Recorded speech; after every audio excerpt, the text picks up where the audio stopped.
नमस्कार, मैं हूं राहत। आप देख रहे हैं BTV और आज हम आ चुके हैं बरेली में सिविल लाइंस स्थित मिशन मार्केट में, जहां पर हम दो सवाल पूछने वाले हैं लोगों से। पहला सवाल ये है कि जो राजनीति के आखिरी दौर में इलेक्शन के समय पर नेताओं के मुख से उल्टे सीधे वाक्य निकल जाते हैं और बाद में चुनाव आयोग उन पर फिर प्रतिबंध लगाता है, इसके बारे में लोगों की क्या राय है। और दूसरा सवाल है कि बरेली में मोदी जी 20 तारीख को आ रहे हैं, तो लोग उनसे इस बारे में क्या कहना चाहते हैं। तो हमारे साथ मौजूद हैं सज्जन। आइए सबसे पहले शुरुआत करते हैं। जी, आपका नाम क्या हो गया? मुझे मोनू पांडे कहते हैं। मोनू जी, बताइए, ये जो राजनीति में अक्सर होता है, इसी बार नहीं हर बार देखा जाता है कि इलेक्शन आते आते नेताजी कुछ ना कुछ बोल जाते हैं, तो इस बारे में आपका क्या कहना है? देखिए, निश्चित तौर पे ये बहुत ही गलत परंपरा है और चूँकि नेता राजनेता भले ही हमारे समाज का दर्पण होता है और समाज उनका अनुसरण करता है, तो आप ये निश्चित तौर पर मान लीजिए, अगर वो गलत बोलते हैं, बदजबानी करते हैं, तो निश्चित तौर पे बहुत गलत है। अभी पिछले दिनों हमारे पड़ोस का जनपद है रामपुर, वहाँ पर भी एक आजम खान साहब द्वारा एक टिप्पणी की गई, वो निश्चित तौर पे बहुत बेहद शर्मनाक और बहुत गलत है। और मुझे लगता है कि ये जयप्रदा के लेकर नहीं, वो एक संपूर्ण महिला समाज का एक अपमान है जो गलत है। तो इससे क्या समीकरण पर फर्क पड़ा है रामपुर के? हालांकि भारतीय जनता पार्टी की तरफ से भी पहले भी ये काम किया जाता रहा है। जो आपका सवाल था कि नेताओं की तरफ से होता रहता है, ये नेता सारे लोग एक ही से हैं, पर निश्चित तौर पे ये गलत है, समाज में एक गलत परंपरा है और इसको नहीं होना चाहिए। तो जो राजबब्बर साहब, जो आजम खान साहब ने कहा है, तो उसको लेकर के क्या ऐसा होता है कि चुनावी समीकरण पर फर्क पड़ जाए? समाज चुनावी समीकरण पर फर्क पड़े ना पड़े एक अलग बात है, पर उनकी जो घृणित मानसिकता है वो लोगों के सामने उजागर हो रही है, अच्छी बात है। मोदी जी आने वाले हैं 20 तारीख को, तो आप अपनी तरफ से क्या कहना चाहेंगे? देखिए, मोदी जी 20 तारीख को आ रहे हैं, निश्चित तौर पर उनका प्रयास होगा कि चुनाव को प्रभावित करें, पर मुझे लगता है कि पूरे हिंदुस्तान का आवाम उनको बहुत अच्छी तरीके से समझ चुका है और उन्होंने जो पिछले 2014 के चुनाव में जो भी जनता से वादे किए, उन पर सब बिल्कुल धराशायी हो गए और उनका कोई भी वादा धरातल पर नहीं है। चाहे वो 15 लाख देने वाली बात हो, चाहे युवाओं को रोज़गार देने वाली बात हो, चाहे महिलाओं को सुरक्षा देने वाली हो, कोई भी चीज़ उनकी धरातल पर नहीं है। और मोदी जी अगर वो आ रहे हैं या मोदी जी इस कैंपेन में उतरे हुए हैं चुनाव में, चूँकि चुनाव के भाजपा के मुख्य वो हैं, तो उन्हें अपना ऐतिहासिक जो फैसला जैसे बताते हैं, GST है, नोटबंदी है, उस पर वोट मांगना चाहिए। क्यों नहीं मांग रहे हैं वोट? अगर वो ऐतिहासिक फैसला थे और एक बहुत बड़े फैसले थे जो देश में क्रांति, काला धन वापस लेकर आते, तो उस पर वोट क्यों नहीं मांग रहे? क्योंकि उन्हें मालूम है कि वो गलत है। 150 लोगों की हत्याएं हुई, इसके दोषी नरेंद्र मोदी ही हैं और उनको इसका परिणाम भुगतना पड़ेगा इन चुनाव में। उसका परिणाम भुगतना पड़ेगा। लेकिन इस बार जब बरेली आएंगे तो आपके पास एक चांस होगा कि बरेली की जो दिक्कतें हैं वो उनके सामने रख पाएँ। आपके प्रतिनिधि उनके सामने रहेंगे, तो उनके पास भी चांस होगा कि कोई दिक्कत। तो आपके हिसाब से कौन सी ऐसी दिक्कत है जो मोदी जी को तो अभी सुन लेनी चाहिए आते ही? देखिए, मैं बड़ा अपने आप को दुर्भाग्यशाली मानता हूँ इस बात को लेके कि हमारा प्रतिनिधि ही एक ऐसा व्यक्ति है कि पिछले 7 बार वो 8 बार पार्लियामेंट में बैठा और उसके बावजूद भी उसकी संज्ञान में है और वो डायरेक्ट तौर पर दोषी है बरेली का रोज़गार मुक्त कराने के लिए। बरेली में जो रोज़गार की व्यवस्था थी, उन्होंने रोज़गार को ख़त्म कर दिया। कई फैक्ट्रियां हैं जो उनके सौजन्य से बंद हुई, जिसका सीधा उनके ऊपर है। तो मतलब आप चाहते हैं कि फैक्ट्रियाँ लगवा दें मोदी जी आके यहाँ पर? नहीं, निश्चित तौर पर रोज़गार की आवश्यकता बहुत जरूरी है। आज देश को अगर तरक्की करनी है तो रोज़गार पहले महत्वपूर्ण है। बेरोजगार अगर युवा अगर खाली होगा तो निश्चित तौर पर अपराध करेगा या कोई और गलत काम करेगा। अगर वो रोज़गार की दृष्टि में अपना परिवार पालेगा, अपना सही दिशा में आगे बढ़ेगा। और रोज़गार हो चुका है चौपट, क्या करा जाए?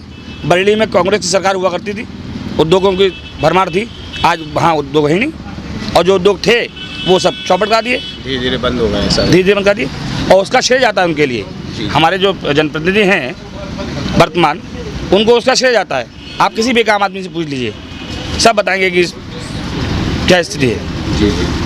तो संतोष गंगवार जी के बारे में आप बात कर रहे हैं, तो इस बार क्या उनका रंग लग रहा है चुनाव? भाई, आप देखिए, इससे बड़ा दुर्भाग्य क्या हो सकता है कि पार्लियामेंट चुनाव वो लड़ रहे हैं और अपने लिए वोट नहीं मांग रहे हैं। वो कहीं अगर वोट मांगते हैं तो कहते हैं मोदी के लिए वोट दीजिए, सरकार के लिए वोट दीजिए, भाजपा के लिए वोट दीजिए। जो आदमी स्वयं अपने लिए वोट नहीं मांगता तो वो क्या कर सकता है? चलिए थोड़ा आगे बढ़ते हैं। आप बताइए, ये जो राजनीति में जो स्तर गिर जाता है आखिरी समय में, खासतौर से पूरे साल भर लोग अपनी बातें करते हैं, मुद्दों की बातें करते हैं, लेकिन आखिरी समय में कुछ हो जाता है, इसके बारे में क्या कहेंगे? देखिए, राजनीति का स्तर एक ऐसा है राजनीति जो डेमोक्रेसी है, democracy is the government of the people or the people by the people. लोकतंत्र जनता का, जनता के लिए, जनता द्वारा शासन है। जनता जिसे चाहती है हीरो बना देती है, जैसे चाहती है जीरो बना देती है। जैसे मोदी जी ने जितने वादे किए थे, अच्छे दिन, कभी योगा, कभी गाय, कभी चाय पे चर्चा, हर चीज़ पे यू टर्न लिया। हमारे देश के प्रधानमंत्री ने जितने वादे किए थे, हर वादे पे यू टर्न लिया। और बात रही हमारे वर्तमान जो प्रतिनिधि माननीय संतोष गंगवार जी हैं, मेरे वार्ड के हैं, 8 बार सांसद रहे और इतने मंत्रालयों में मिनिस्टर भी रहे। उस गांव में एक 5वीं तक का स्कूल नहीं दे पाए, इंटर कॉलेज, डिग्री कॉलेज तो रहा दूर। शिक्षा के मामले में तो बीजेपी कोई बात ही नहीं करती है, और ना ही इनका जो बजट आया है इसमें इन्होंने शिक्षा के मामले में कोई बात नहीं की, ना महिलाओं के मामले में कोई बात की, ना विकास की। इन्होंने वादे किए कि 100 स्मार्ट सिटी, मैं तो ये कहता हूँ ये 2-4 स्मार्ट सिटी गिना दें हमें पूरे भारत में, कहाँ बनाई हैं। इनके वादे बहुत लंबे लंबे होते हैं, लेकिन काम कुछ नहीं है इनका। तो 8 बार से जब वो सांसद रहे हैं तो आपको 5वीं, 6ठी और 7वीं बार में नहीं समझ में आया जो दिक्कत आज आपको समझ में आ रही है? देखिए, जो दिक्कत है ये चुनाव को डाइवर्ट कर देते हैं। चुनाव का समय आता है, जनता चाहती है, लेकिन चुनाव जब हिंदू मुस्लिम बन जाता है तो चुनाव जब हिंदू मुस्लिम बन जाता है तो उस समय वोटर क्या करता है, वो विकास और जनप्रतिनिधि की बातें भूल जाता है, वो धर्म के नाम पर वोटिंग करने लगता है, भटका दिया था उसे भटका दिया था। मोदी जी आ रहे हैं 20 तारीख को, आप अपनी तरफ से क्या कहना चाहेंगे बरेली की जनता की तरफ से? देखिए, मोदी जी से कहते कहते तो हम थक चुके हैं। हमने बहुत कहा है। मोदी जी खुद जब 2014 में यहाँ आए थे तो उन्होंने जरी वालों के लिए, माजे वालों के लिए सुरमा नगरी अपने मुंह से कहा था, और कभी मोदी जी उन्हें कह के भूल गए, उन्हें याद ही नहीं आई। तो हमें कहते हुए अब शर्म आ रही है कि मोदी जी से हम कोई उम्मीद रख सकें या कह सकें। बरेली को जरी नगरी कहा जाता था, तो उसके कारोबार में कुछ फ़र्क पड़ा है? फ़र्क ही नहीं पड़ा। पूरा की पूरा जब से 2014 से मोदी जी आए हैं, जरी कारोबार बिल्कुल चौपट हो गया है, और उनके कारोबारी बिल्कुल भीख मांगने कटोरा हाथ में आ गया, वो कगार पर खड़े हैं, भीख मांगने कगार पर खड़े हैं। और उद्योग धंधे, जरी कारोबारी नहीं, माजा, जितने छोटे छोटे कारोबार हैं, पिछड़े कारोबारी हैं, सबको वादे बहुत किए कि हम आगे न बढ़ाएंगे, छोटे कारोबारियों के लिए लोन देंगे। बैंकों से ना किसी को कोई लोन मिला, और कोई गरीब अगर लोन लेने के लिए जाता है तो उससे इतने पेपर या इतनी क्षमताएं मांगते हैं कि वो दे नहीं पाता। और जो बड़े बड़े उद्योगपतियों का ना मालूम कैसे इतना इतना बड़ा लोन हो जाता है, वो देश से पैसा लेकर भाग जाते हैं जैसे। और जी मोदी, तो नीरव मोदी वगैरह। जी जी बताइए जी, ये जो आखिरी समय में आके नेताओं की भाषा में कुछ फ़र्क आ जाता है, थोड़ी सी तीखी हो जाती है, उल्टी सीधी बातें बोल जाते हैं, तो पब्लिक को इससे कुछ फ़र्क पड़ता है? नेता को ऐसी बातें करनी चाहिए? नहीं, इससे पब्लिक को पूरा फ़र्क पड़ता है। और जो आदमी इस तरह की बात कहता है, इससे पूरा ही हिंदुस्तान ये देख लेता है, समझ लेता है कि ये आदमी की क्या टेंडेंसी है, क्या इसकी सोच है, क्या इसके महिलाओं के प्रति क्या इनका सम्मान है। जो आदमी इतनी ओछी बात कह सकता है तो वो किसी का सम्मान कैसे कर सकता है, वो भी ख़ास तौर से महिलाओं के लिए। शायद महिला हमारे हिंदुस्तान में क्या, अगर विदेश से भी कोई महिला आती है तो उसका भी पूरा सम्मान करा जाता है, ठीक है ना। अब मातृ शक्ति है जिसे हम बोलते हैं, तो अब ऐसे चुनाव के टाइम पे अगर कोई भी नेता इस तरह की बात करता है तो अशोभनीय है, ये माफ़ नहीं कही जाती। जी जी, आज बरेली में आप मोदी जी आ रहे हैं 20 तारीख को, तो आप कुछ कहना चाहेंगे? आप बरेली की वासी हैं अपनी तरफ? हाँ, मैं बरेली की तरफ से ये कहना चाहता हूँ कि भाई मोदी जी, आपने जो 2014 से पहले, चुनाव से पहले जो आपने एक घोषणा पत्र निकाला था, क्या आपने वही घोषणा पत्र रिन्यूअल करा लिया है या नया कुछ बनवाया है, तो उस पर ज़्यादा चर्चा की जाए। क्योंकि 2014 से पहले का जो घोषणा पत्र था उसमें तो कुछ भी उन्होंने पूरा कर नहीं पाए। जैसे कि स्मार्ट सिटी, 100 स्मार्ट सिटी होनी थी, नहीं हो पाई, हुई हो तो बताएं। दूसरा 15-15 लाख रुपए खातों में आना था, 100 दिन में काला धन आना था, और गंगा साफ़ होनी थी, और 2 करोड़ नौकरियां लगनी थी, और ऐसे ही करके बहुत से वादे जो थे, शायद वो हो सकता है शायद पूरे हो गए हैं। अगर हो गए हैं तो ठीक है, उन पर आप वोट मांगिए। आप उन पर तो वोट मांग नहीं रहे हैं, आप क्या कर रहे हैं समझ में तो आ नहीं रहा है। हम चाहते हैं कि यही बातों को दोबारा से पब्लिक या जो भी हमारे प्रतिनिधि हैं उनसे इन्हीं चीज़ों पर डिमांड करें कि भाई यही चीज़ें फिर से दे दो। अब तक तो आप दे नहीं पाए, 5 साल और हो गए, और कितना टाइम चाहिए बताएं। मुझे जहाँ तक लग रहा है, कुछ पिछले दिनों से जो मैंने अखबारों में देखा है, हो सकता है मोदी जी अविरल नदी की बात करें कि उसको उन्होंने दोबारा जीवित कर दिया।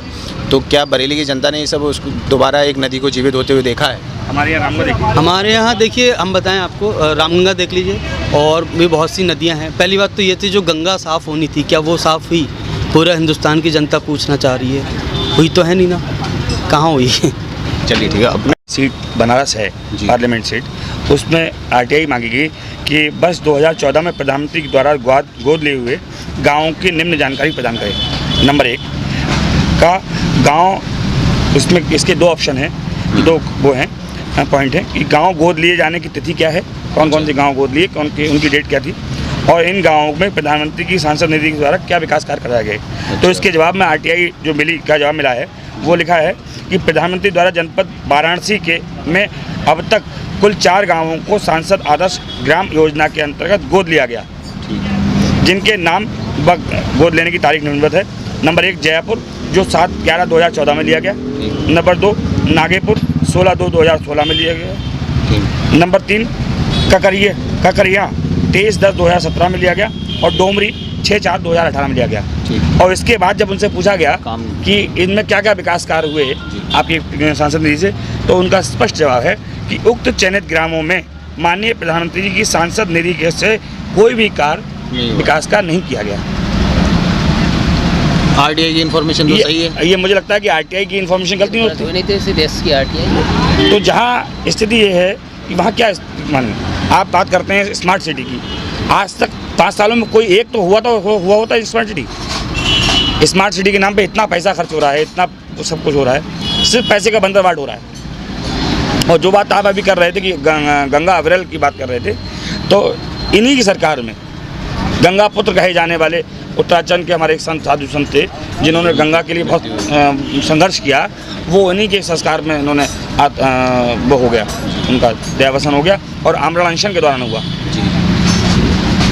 तो ये सिर्फ और सिर्फ बयानबाजी, कोरी बयानबाजी पे है, जुमलेबाजी पर है, धोखेबाजी पर है। ठीक। मिशन मार्केट में हम लोग जिन सवालों को ढूंढते हुए चले थे और इस चाय की दुकान पर पहुंचे थे, जहां पर आप देख सकते हैं कि सभी प्रकार के चिन्ह बने हुए हैं। 786 भी है, और ओम भी है, और सिखों का भी है, और ईसाइयों का भी है। तो यहाँ पर हर तरीके की राय आपको मिल सकती है। आमतौर पर चाय की दुकान पर आपको हर तरीके की राय मिलती भी है। चलिए आइए और लोगों से पूछते हैं कि क्या मसला है इस बार।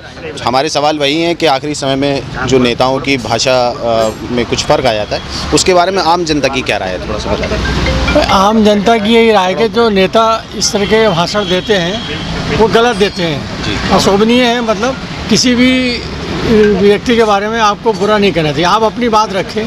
जी। आपको वोट मांगने तो वोट और तरीके भी वोट मांगने के होते हैं, ये नहीं आप किसी को गलत कहें, गाली दें या किसी तरीके से सांप्रदायिक बात करें, ये चीज़ सही नहीं है। इसको लेकर राजनीति नहीं करना चाहिए। अच्छा, मोदी जी आने वाले हैं आवाज़ रैली में, तो 20 तारीख को, तो आप अपनी तरफ से कुछ कहना चाहेंगे उनसे? हमारी तरफ से क्या है, पूरे जितने भी युवक हैं, नए रोज़गार हैं, रोज़गार ही प्राथमिकता है, और शिक्षा, ये 2 चीज़ें अच्छी होंगी तभी देश हमारा तरक्की करेगा, तभी स्मार्ट सिटी बनेगी। तो आप बरेली के लोगों के लिए रोज़गार मांगना चाहते हैं? हाँ, रोज़गार और शिक्षा दोनों चीज़ें, यही महत्वपूर्ण चीज़ें हैं। बाकी चीज़ें तो हर किसी को मिल ही जाती है अपनी मेहनत से, लेकिन रोज़गार तो अगर इंडस्ट्री लगेगी तो रोज़गार मिलेगा। युवक अगर शिक्षा से सही निकलेगा तभी आगे रोज़गार चला पाएगा। और जो शिक्षक जो युवक शिक्षक ही नहीं होगा, मतलब शिक्षण प्राप्त नहीं करेगा, तो रोज़गार क्या चलाएगा। तो प्राथमिकता यही है कि मोदी जी अगर 15 साल पहले आ गए होते तो देश हमारा अमेरिका और चाइना और रशिया के बराबर होता। जी जी। बाकी तो लोग कहते रहते हैं चुनाव में, लेकिन मोदी जी में कोई खोट नहीं है। जी जी। उनकी जो हाँ, कि मोदी जी आपके शहर में आ रहे हैं, तो हाँ, अच्छा है, हमारा तो सौभाग्य, मोदी जी आ रहे हैं। बिहार प्राइम मिनिस्टर हर महीने आए जिस शहर में, उसका तो नाम हो गई। जी जी। बरेली का तो वैसे भी, बरेली का नाम तो वैसे भी सौदेवी के नाम से और क्या कहते हैं सब लिया जाता है। तो बरेली सुरमा है, नहीं, हर जगह सुरमा है, बरेली की बर्फ़ी है, बरेली का झुमका है, दीनानाथ की लस्सी है, और बरेली का सबसे सद्भाव और प्रेम, ये बरेली का सब जगह मशहूर है। नाथ नगरी है, नाथ नगरी है चारों, हाँ नाथ नगरी है। अब तो एयरपोर्ट भी बनने जा रहा है, हालांकि वहाँ से अभी हवाई जहाज उड़ा नहीं, तो ये 70 साल में नहीं बना, लेकिन अब 5 साल में तो बन गया। लेकिन प्रवीण सिंह आर्यन कह रहे हैं कि वो हमने, अरे वो प्रवीण सिंह आर्यन कहते रहते हैं, करते कुछ भी नहीं है वो भी। हाँ, आप बताइए आपकी क्या राय है नेताओं के बारे में जो आखिरी समय में उनकी थोड़ी भाषा में बदलाव? देखिए, सब नेता का तो मैं नहीं कह सकता, लेकिन हमारे माननीय प्रधानमंत्री नरेंद्र मोदी जी ऐसे हैं, जब भी आप उनसे मिलना चाहें हर वक्त जनता के लिए तत्पर रहते हैं।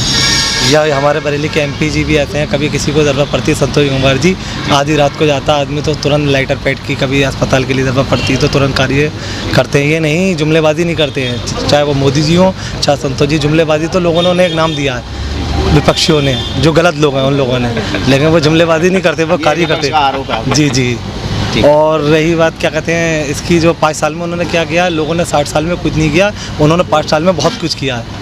जो पाकिस्तान के ऊपर उन्होंने मुंह तोड़ जवाब वो तो बहुत बढ़िया स्ट्राइक किया। आज से पहले सब सोचते थे, उन्होंने जो कार्य ये काम कर दिखाया ये किसी गवर्नमेंट ने नहीं किया आज तक। किसी ने क्या, जो रही उस गवर्नमेंट ने कभी नहीं किया 60 सालों में।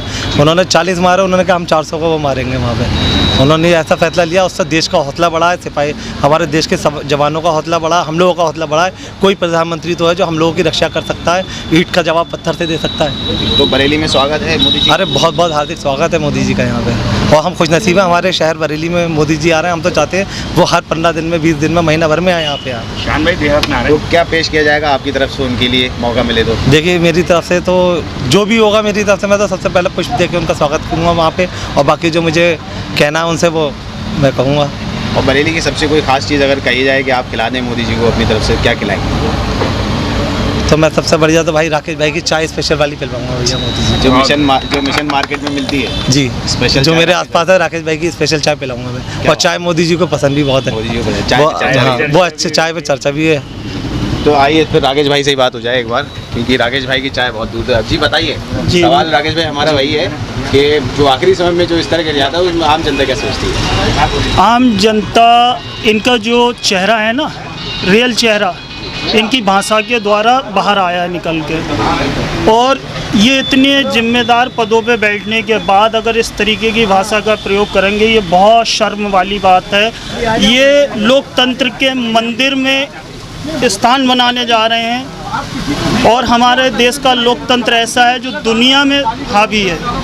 अगर वहाँ के प्रतिनिधि इस तरीके की भाषा का प्रयोग करेंगे, हमारे देश का सर्वोपरि महिला, हम महिला का जितना आदर करते हैं शायद नारी का आदर पूरी दुनिया में कहीं ना होता हो, चाहे माँ देवी के रूप में करते हों या अपनी माँ के रूप में करते हों, किसी भी रूप में। और हाँ, तो मैं इतनी महान हस्तियों के प्रति इनकी ऐसी भावना, तो ये बहुत शर्म की बात है। मेरे हिसाब से चुनाव आयोग ने जो कदम उठाया है ये बहुत अच्छा कदम है, सराहनीय कदम है, और मेरे अपनी इच्छा ये है कि इस तरीके के और कठोर कदम इन लोगों के खिलाफ उठाए जाएं, ताकि कोई गलती करने से पहले, ऐसी भाषा का प्रयोग करने से पहले 10 बार सोचे।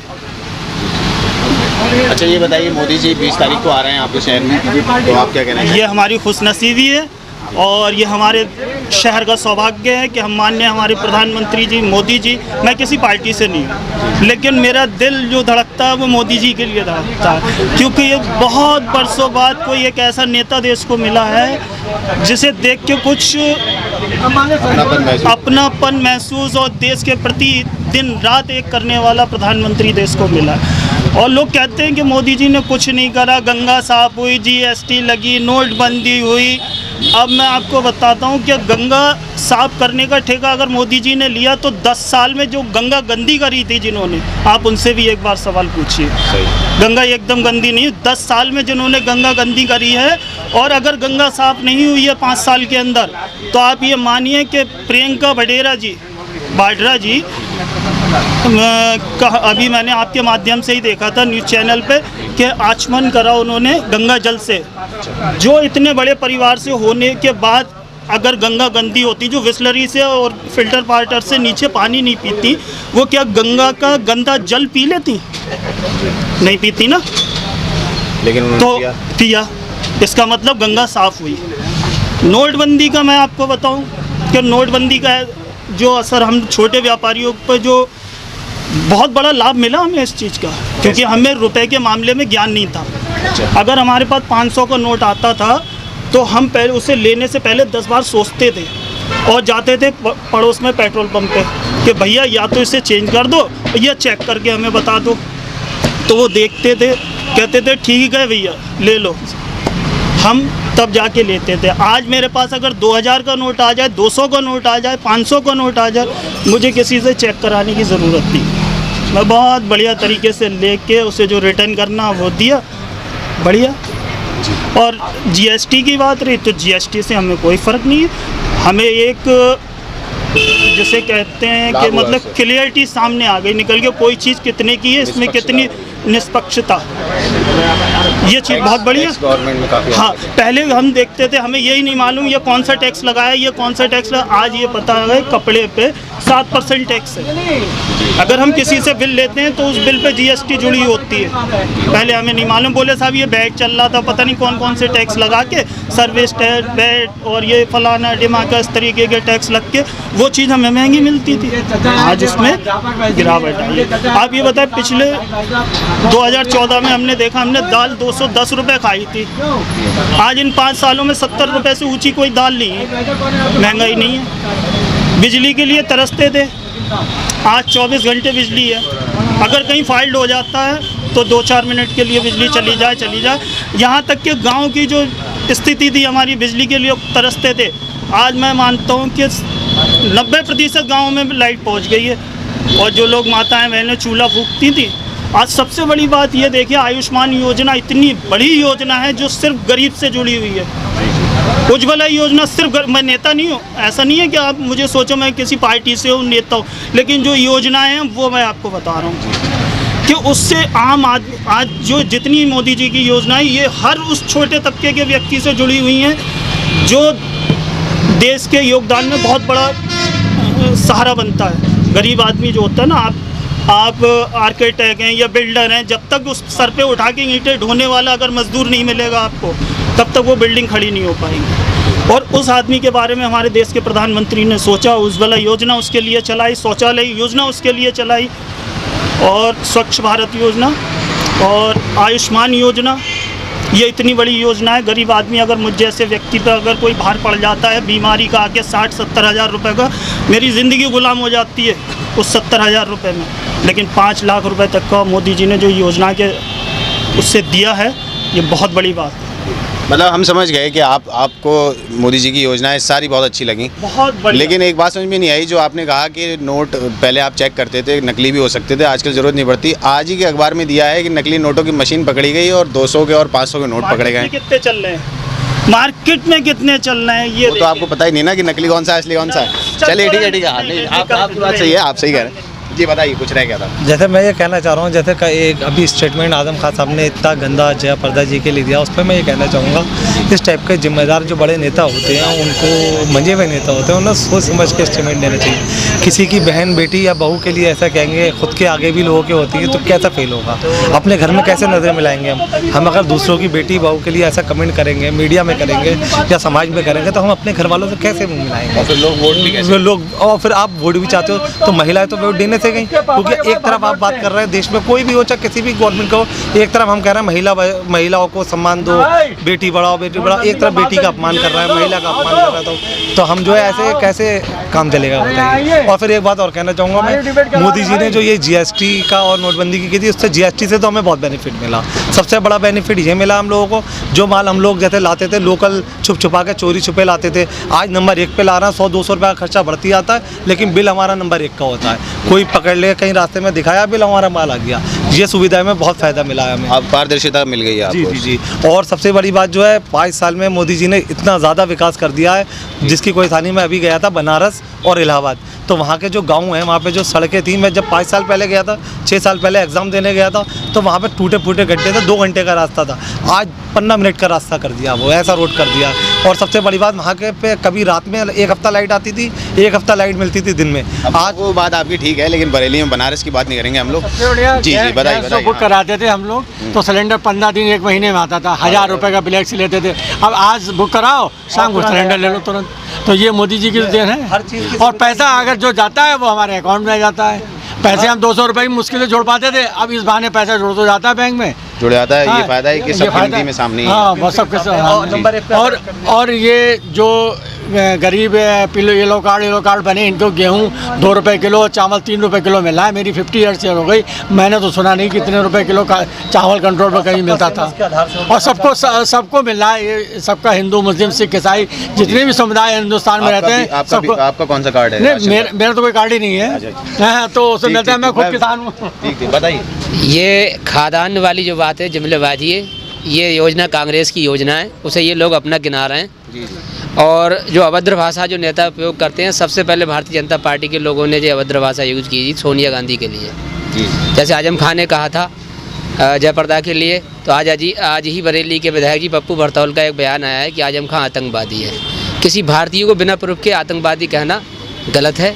अगर ईंट का जवाब पत्थर से देना चाहिए। और आजम खान का मैं विरोध करता हूँ चीज़ से, किसी महिला के लिए मातृशक्ति के लिए ऐसी भाषा करते हैं, लेकिन किसी भारतीय के लिए आतंकवाद कहना ये सरासर गलत है। अलग सबकी राय है। और हमारे सुनो, महबूबा मुफ्ती जो कहती हैं कि मोदी जी ने पुलवामा अटैक कराया है, या विपक्ष कहता है पुलवामा अटैक कराया है, तो ये क्या सही कहता है कि मोदी जी, ये हिंदुस्तान का कोई भी व्यक्ति, मोदी जी तो प्राइम मिनिस्टर हैं, मैं आप जो भी हिंदुस्तान के आम नागरिक जो भी हैं, क्या वो ये इतनी गंदी सोच रख सकते हैं? जी यही है कि बात असल में यही है कि सबकी अलग अलग राय है, और जिसको जो अंदर से महसूस होता है वो बोलता है, उसके बावजूद भी सब मिलजुल कर रहते हैं, और यही हिंदुस्तान की खूबी है। हो सकता है यहाँ पर कोई मोदी जी का सपोर्टर हो, तो कोई मेनका गांधी का सपोर्टर हो, तो किसी और का सपोर्टर हो सकता है कोई जस्टिन बीबर का सपोर्टर हो, कोई सलमान खान का सपोर्टर हो, पर सब एक ही जगह मिलजुल के जो है रहते हैं, एक ही जगह चाय पीते हैं। और अच्छी बात यह है कि इस ग्लास पे किसका मुँह लगा है इससे कोई फर्क नहीं पड़ता, हर कोई फिर भी इसमें मुँह लगाने के लिए तैयार है। ऐसी चीज़ जो है वो सिर्फ हिंदुस्तान में मिलती है, आपको किसी और देश में नहीं मिलेगी। तो इसी के साथ हम साइन ऑफ करेंगे सेइंग सायोनारा। आप सभी का बहुत बहुत स्वागत है। आप BTV देखते हैं, सब्सक्राइब कीजिए और आम जनता से जुड़ी हुई खबरों को सुनते रहिए।